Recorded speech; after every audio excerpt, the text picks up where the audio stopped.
સુરેન્દ્રનગર જિલ્લાના જે આપણે જે ચોટીલા ડિવિઝન છે,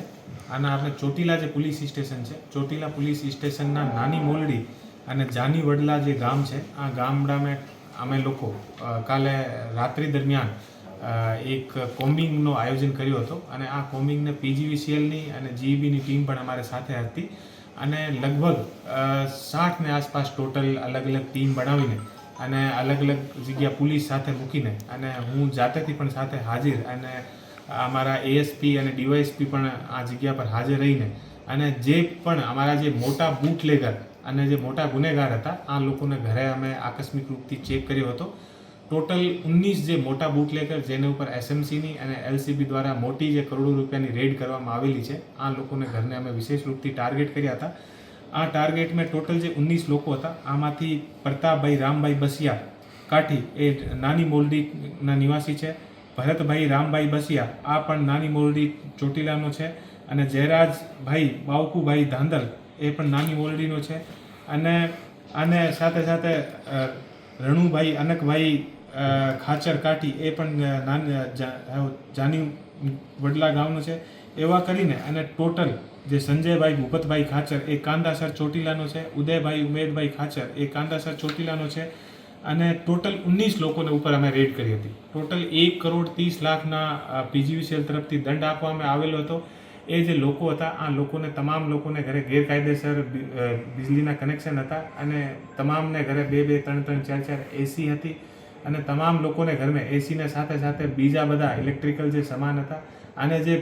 પીજીવીસીએલના જે વાયર હોય યા પીજીવીસીએલના જે થાંભલા હોય, આ થાંભલાથી સીધો એ લોકો કનેક્શન લઈને અને પોતાના ઘરમાં જે છે અલગ અલગ એસી અને અલગ અલગ વસ્તુ એ લોકો ચલાવતા હતા અને ઘણા બધા જે પ્રતાપભાઈ રામભાઈ બસિયા અને બીજા ઘણા બધા લોકો તો એવા હતા જેને ઘરને પાસે જે પીજીવીસીએલની જે ડીપી લાગેલી હતી, આ ડીપીથી ફેસની દિક્કત ના થાય તો સિંગલ અલગથી વાયર કાઢીને ત્યાંથી અને જમીનમાં અલગથી લઈ જઈને અને પોતાના ઘરે એવી રીતે એ લોકો કનેક્શન લઈને અને પોતાના જેટલા બધા જે અલગ અલગ જે ખેત હોય અને જે પોતાના જે વાડા હોય આમે પણ વીજળીની સપ્લાય કરવામાં આવેલ હતી. તો અમે પણ જોઈને બધું અમને પણ બહુ અમારા માટે ચોંકાવનાર વસ્તુ હતી કે એવી રીતે આગળ એ લોકો વીજળીની સફાઈ કરતા હતા અને એ જે તમામ લોકો છે એ મોટા બૂટલેગર છે અને આના ઉપર એસએમસી દ્વારા અને સુરેન્દ્રનગર જિલ્લા એલસીબી દ્વારા ઘણા બધા કેસ થયેલા છે અને અત્યારે એ લોકો જે જગ્યા આના ઘર પણ બનાવેલા છે એ ઘર પણ અમે લોકો જે ત્યાંના તલાટી છે આને લિખિતમાં અમે લોકો આપીએ છીએ કે ભાઈ એના ઘર સરકારી જે ખરાબામાં છે યા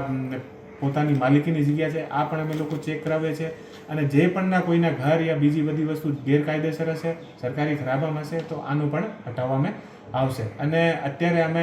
જે પીજીવીસીએલની ટીમ છે આને સાથે રાખીને અને એવા જે પણ એવા બદમાશ લોકો છે અને જે એવા બદમાશી કરતા હોય છે આ ઉપર અમારી રેડ જે છે એ ચાલુ રહેશે. એ જે આરોપી છે આમ પીજીવીસીએલની ટીમ અમારે સાથે હતી અને અલગ અલગ આમે એ લોકો આના જે નિયમ પ્રમાણે હોય આમે દંડ આપ્યો છે અને આગળની કાર્યવાહી આને જે પ્રોસેસ મુજબ થઈ રહી છે.